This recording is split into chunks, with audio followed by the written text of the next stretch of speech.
Welcome back to Nick Lenz's Comic Corner Classic, last known classics. This is episode number 2788 and episode number 2682. Got some Bat books here, and both these two books have in common. They're experiencing here by the Joker. Yes, first discussing Batman 148 to 163. Yes, the final issues of the Silver Age for Batman before the new look stuff came out. Yes, there are 3 issues in here that feature Joker. One of whom, the third one basically has teamed up with Matt Hagen become Joker Clayface for reasons unexplained. It's a really interesting team-up story, and the last time that Matt Hagen was seen for some time after this one story here. One story has him disguised as a leader of the False Face Society, the other one just usual prankster stuff. There's even a story in here that involves the return of the Penguin.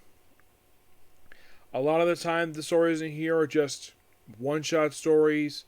There's one really weird one where they go to this town where the guy who lives there, where he builds a house in the shape of Batman because the Batman fan. But still some odd issues here. There is a couple issues in here where a couple stories, oh, it's Batman versus aliens again. Except one of them actually is just fake aliens. There's a couple more of the flash forward to the future stuff. I think a couple of them do actually sort of the last chronological times we see these things. One of whom basically is the start of one, and then the other one is basically the very next thing. Like, the one is basically like just after. This is an alternate future where Batman and Batwoman. No, this is not basically Kay Kane, the Batman's cousin. This is basically just a woman named Catherine Kane who is interested in Batman. They get married, have a son named Bruce Wayne Jr. Yes, Bruce Wayne Jr. And Bruce retires as Batman, names Dick Grayson new Batman, and of course Dick's been training Bruce Wayne Jr. to become new Robin. And that's kind of the start of that one. There's another one where Beatty Kane. It's also in that story, in that future story. That's when Kate Kane found out Bruce Wayne was Batman when they got married. And the other one features probably the last time we'll see Betty Kane as Batgirl ever in comics. Because not long after this appearance for Betty Kane, Julius Schwartz dropped her from the comic. Yep, the new editor came aboard not long after this. He basically had Batgirl, Batwoman drop from the comic, never to be seen again. Batwoman would show up in the following decade and get killed off in the comics by the League of Assassins. Though this was later retconned by Grant Morrison to where, that Kate Kane was Catherine Kane was actually Bruce Wayne's aunt, his legal aunt, and his first love. The fact their death was faked. And she kills Talia.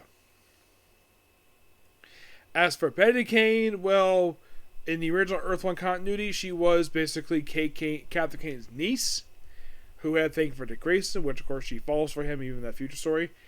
She of course disappeared for a long time. She would not return again until the late 1990s. Still has a thing for Dick Grayson, except that she stopped calling herself Batgirl. Actually she did show up in Teen Titans. Still has, actually forgot, she did show up in Teen Titans. But,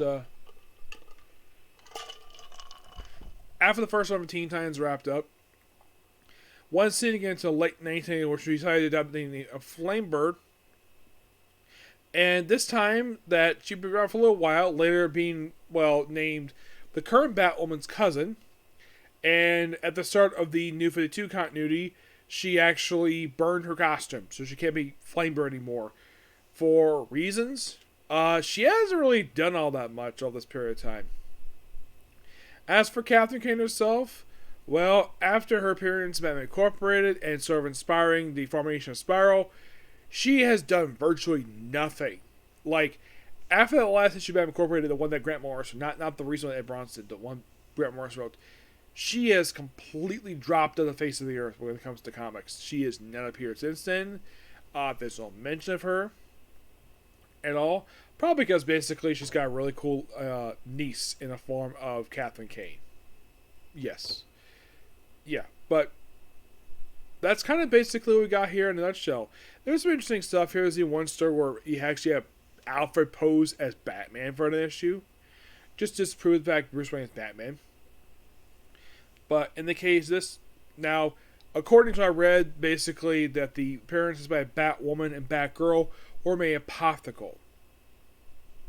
Now, the only reason why these characters were created was to disprove the stupid psychiatrist theory, the guy who wrote the book Seduction of the Innocent, which Stan Lee didn't give. He actually hated this guy, because he put a bad light on comics. Why? Because his theories were utter nonsense. Thinking that criminals will basically join the crime by reading comics? It's bullcrap. Even Stan Lee knew that. But, yeah, it disproved that theory. In actuality, they were gay in the first place. Yeah. Moving on to a different book, we actually have Batman, Lenz Dark Knight. Issues 142 to 155 and 159 to 163. Now, the first 4 issues, 142 to 145, it's a 4-parter involving Joker team with Ra's al Ghul.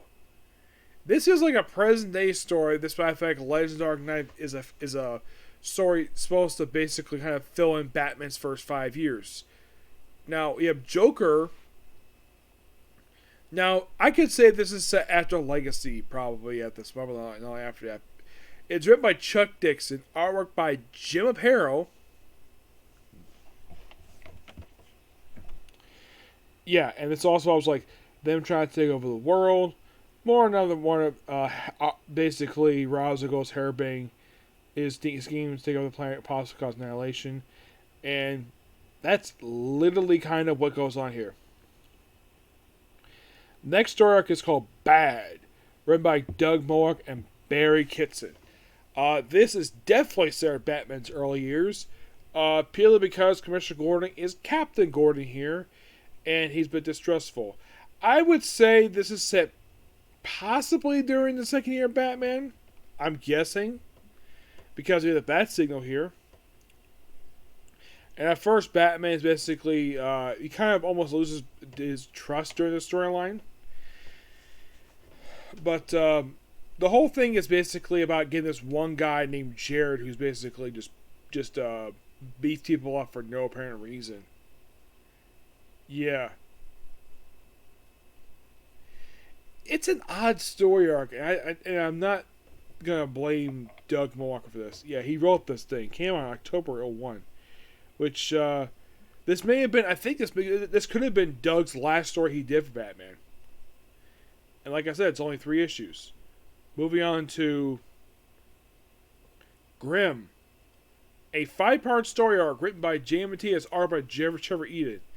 Take up issues 149 to 153.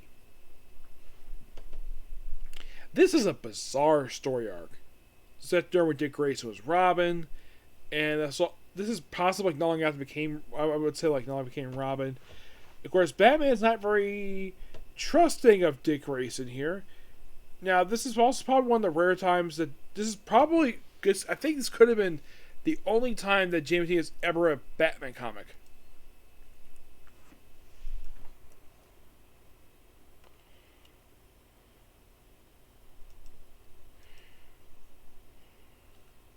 He has written Batman before, yes.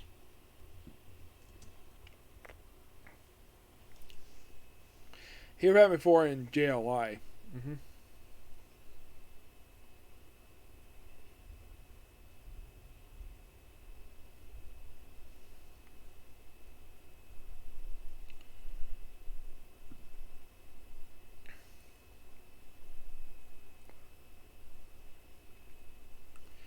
Let's see. For Batman, well, in actuality, this will be his second and last time he wrote this book, but not the only Bat book he wrote. He wrote like 2 other Bat books after this one, and just a couple one-shots. He wrote Batman Absolution in 2003 and and he wrote the second Batman-inspiring one-shot. He also did some stories for Detective Comics back in the 80s, and that is all he did. Very, very little for Batman. Very little. Excuse me. If you want to think of his time with DC Comics, it's mostly put take up his time on Justice League books. He did run for Dr. Fate.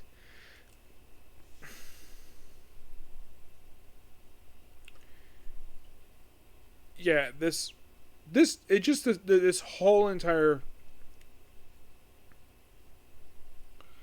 this whole grim, it's like basically like a fantasy story. That's kind of what this book is. It's, well, this one anyways. It's okay. I do like the artwork by Trevor and Eden, but man, oh man.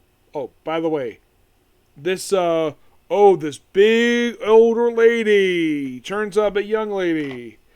And there's a woman who reminds me of basically like a version of Viper from Marvel Comics.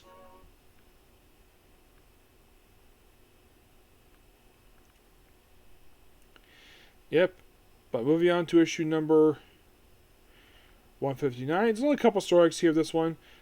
First of which is called Loyalties. It's a 3-part story, actually 159 and it's 160. This is another one of these ones set during Batman's early years, because it's basically something from Jim Gordon's past. I would say this is not like after the events of year one. I'd say like a couple months of the year one, because Jim Gordon is basically like, well, he has an office as captain, and this stuff from his past here. We also get kind of in a way the first appearance in this continuity chronologically of Barbara Gordon. Now, in most continuities, Barbara Gordon is his daughter. In the post-crisis continuity, is his niece. And we kind of do get an appearance here by James Gordon Jr. as a child. You see, there is a common misconception. Now, I kind of forgot the steps while I read this. The misconception is that after year one, James Gordon Jr. never appears on-screen comics again until Black Mirror. This story proves basically that theory to be incorrect, because he did make an appearance in this story arc as a child, but he's living in Chicago with his mom. And Barbara, well, Jim Gordon's wife, they're separated here. And Sarah is not back in the picture yet, personally. That wouldn't happen until, like, not long after year one. But it seems like the Spectre, like a whole thing is basically like, yeah, so Barbara basically have all this evidence, like calling the police, and the inspector calls up dispatch like, can't dispatch, prank call. What, the inspector has that much power to cancel it? Because he was called out as bluff by the niece of the guy who's trying to beat up. Yes, it's been almost like an old corruption case that Jim Gordon deals with. But this definitely proves the loyalty between Batman and Jim Gordon here. I gotta admit, the writer of this story arc here is Hello, everybody. the writer is not Frank Miller. Nope, it is John Ostrander with Juan Garcia, Luis Lopez, doing the artwork here, which is interesting. Oh, excuse me. It's David Lopez. I thought basically the Grimm story was the only story. Yeah, this is something else basically I completely forgot because it's been a while since I read this book. And the last two issues here also follows an appearance by the Joker. This one's called Artesium, written by John Asrendi, which I had talked with this guy before for Doom Patrol. This is probably just before, or at least at the same time as Doom Patrol. It is mostly put just a story where it's written by John and art by Roger Lengrad. It's a weird, bizarre story involving Batman involved in a movie and the Joker's in charge of it. It's a weird story arc per se, and that's all I gotta say about it. I would say of the story, I'm gonna basically, here's the ratings I give it one. For the one featuring Roz and Joker, give that a 9. Bad, I give that a 7 because it's an okay story arc.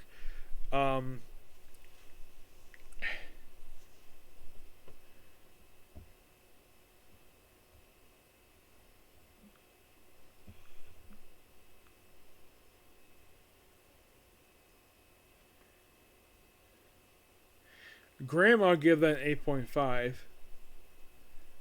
Loyalties, I give that a 9. And this one, I give a 7.5. Yep.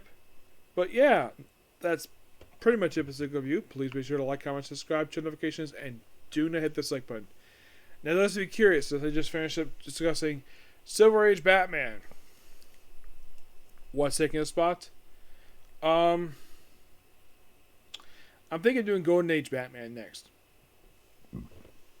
Excuse me, yes, I'm thinking of doing that next. Bronze Age is almost done. And I've already discussed what's going to replace that. So, yeah, so next time probably Golden Age. It's going to be quite interesting to discuss the Golden Age stuff. Now, when I talk about Detective Comics, that one World's Finances to be something there because, well, I might be doing something interesting with those issues. I might just discuss the Batman stories or something. I'll think of something. Okay? But until the next video, which will be My Hero Academia. Bye.